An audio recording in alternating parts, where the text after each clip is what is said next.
Solar এপিসোডে আজকে আপনাদের সবাইকে স্বাগত। আজকে আমরা সোলার সিস্টেমের কানেকশন সম্পর্কে বলবো। সোলার সিস্টেম, বিশেষ করে অনগ্রিড সিস্টেমের কানেকশন সম্পর্কে বলবো। অনগ্রিড সিস্টেম তৈরি করতে গেলে বা সিস্টেমের জন্য কি কি ইকুইপমেন্ট লাগে সেই সম্বন্ধে আজকে আমরা আলোচনা করব। প্রথমে আমরা সিম্পল একটা সিস্টেম ভেবে নেব 3 কিলোওয়াট, অর্থাৎ 3 কিলোওয়াট সোলার অনগ্রিড সিস্টেম করতে গেলে আমাদের কি কি ইকুইপমেন্ট লাগবে সেই সম্বন্ধে আমরা আজকে বিশেষভাবে আমরা আলোচনা করব। প্রথমে আমাদের 3 কিলোওয়াট সোলার সিস্টেম করতে গেলে সোলার প্যানেল নিতে হবে। সোলার প্যানেল অর্থাৎ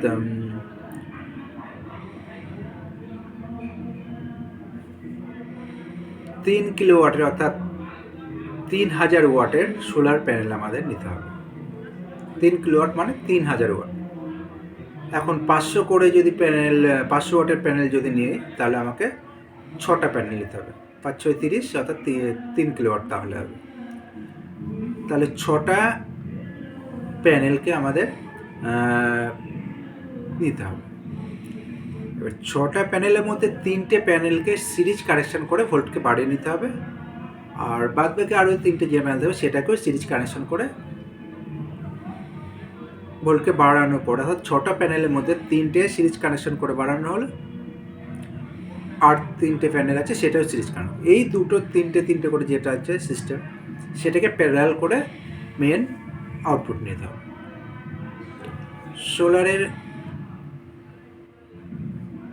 এইবারে সোলার প্যানেল হয়ে গেলে 6টা আমার প্যানেল নিতে হবে, 500 ওয়াটের যদি হয় মিনিমাম অ্যাপ্রক্স। এইবারে আমাদের নিতে হবে ডিসি ডিবি বক্স, অর্থাৎ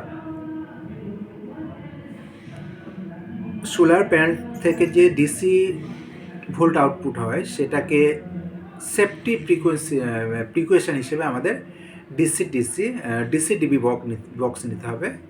ওর মধ্যে সুইচিং থাকবে, আর্থিং কানেকশন থাকবে, যেটা সেফটি পারপাস। অর্থাৎ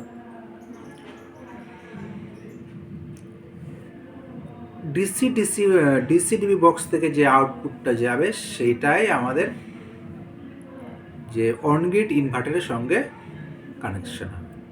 ঠিক আছে? তাহলে আমাদের কি হলো, সোলার প্যানেল থেকে ডিসিডিবি বক্স থেকে অনগ্রিড ইনভার্টার পর্যন্ত। এখানে একটা স্পেশালভাবে মনে রাখতে হবে, ডিসিডিবি বক্সের সঙ্গে যে সুইচ থাকবে সেখানে অবশ্যই আর্থিং মাস্ট, নাহলে ডিসিডিবি বক্সের সেফটি প্রিকশন কাজ করবে না। এবারে আমাদের ইনভার্টারের গ্রিড ইনভার্টারের তারপরের থেকে যে আউটপুটটা বের হবে সেটা আমাদের এসি ডিবি বক্সে যাবে। এটাও সেফটি প্রিকশন হিসেবে, অর্থাৎ ইনভার্টারের সেফটি প্রিকশন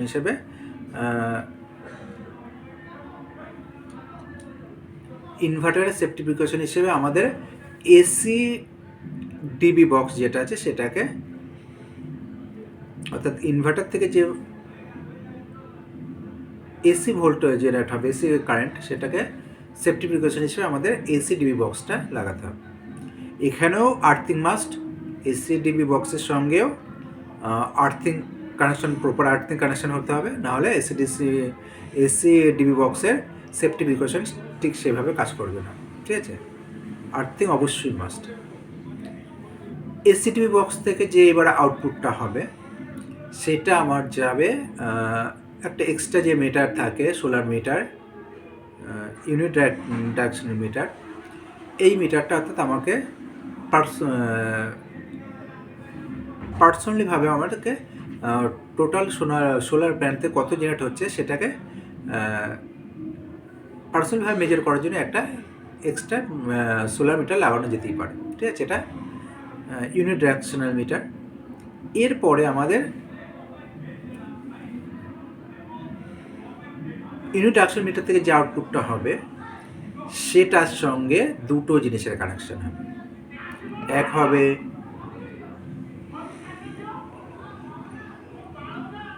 নেট মিটারের সঙ্গে, আর 2 নম্বর হবে ওটার সঙ্গে ঘরের হাউস হোল্ড লোডের সঙ্গে। অর্থাৎ যেটা আমার পার্সোনাল যে মিটার আছে সেই মিটার থেকে আউটপুটটা আমার নেট মিটারের সঙ্গে কানেকশন হবে, যেটা বাই ডাইরেকশনাল মিটার। এবার নেট মিটার থেকে যেটা ইনপুট হবে সেটা হচ্ছে গ্রিডের থেকে ইনপুট হবে, আর আউটপুট পোর্শনটা আপনার সোলার যে পার্সোনাল মিটারের সাথে কানেকশন হবে। এই দুটো কানেকশনের মিডিল পোর্শন থেকে আমাদের একটা এসি এমসিবি যেটা হচ্ছে ঘরের হাউস হোল্ড লোডের জন্য আউট হিসেবে ওখান থেকে এমসিবির মাধ্যমে ওখানে নিতে হবে। এখানে 3টে জায়গাতে স্পেশালি প্রপার আর্থিং দরকার আছে। এক হচ্ছে টোটাল সিস্টেমের মধ্যে ডিসিডিবি বক্সে হচ্ছে প্রপার আর্থিং দরকার, এসিডিবি বক্সে প্রপার আর্থিং দরকার, আর দরকার হাউস হোল্ড যে আপনার অ্যাপ্লায়েন্সগুলো আছে সেক্ষেত্রে প্রপার আর্থিং দরকার। টোটাল তাহলে আমি প্রথম থেকে বলি কীভাবে কানেকশান হচ্ছে। সোলার প্যানেল থেকে স্টার্ট করছি। প্রথমে আমি সোলার প্যানেল থেকে ডিসিডিবি বক্স থেকে অনগ্রিড ইনভার্টার থেকে এসিডিবি বক্স থেকে একটা পার্সোনাল মিটার। সেই পার্সোনাল মিটারের আউটপুটটা হবে কানেকশান নেট মিটারিংয়ে। নেট মিটারিং যেটা ইনপুট হবে সেটা গ্রিডের সঙ্গে কানেকশান হবে, আর নেট মিটারিংয়ের আউটপুট আর পার্সোনাল মিটারের যে আউটপুট সেই দুটোর কানেকশান থেকেই এসি এমসিবির মাধ্যমে যে আউটপুটটা হবে সেটাই ঘরের হাউসহোল্ড লোড রান হবে। এখানে 3টে ক্ষেত্রে স্পেশালভাবে আর্থিং প্রয়োজন।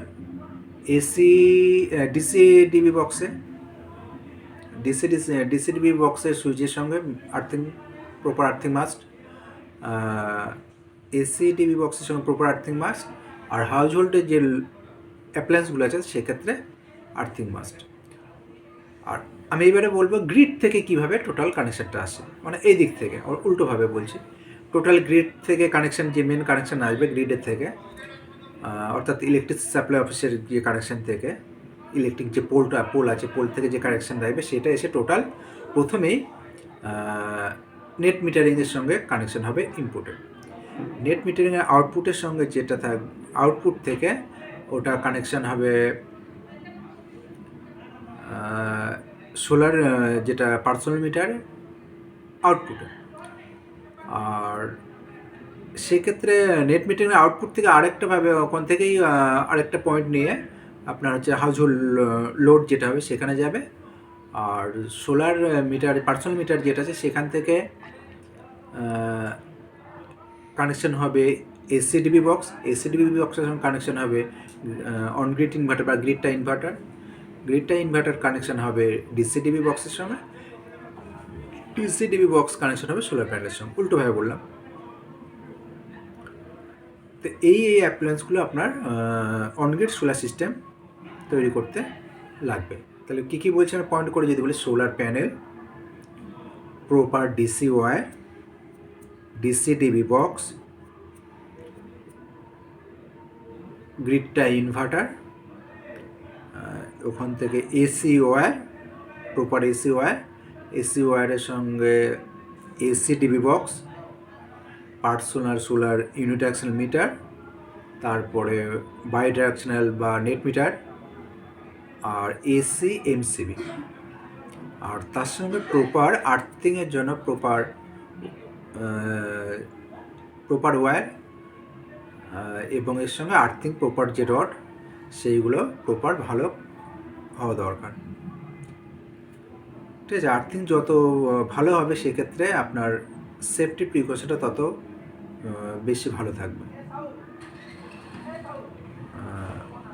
আজকে এই পর্যন্তই, ঠিক আছে, থ্যাংক ইউ।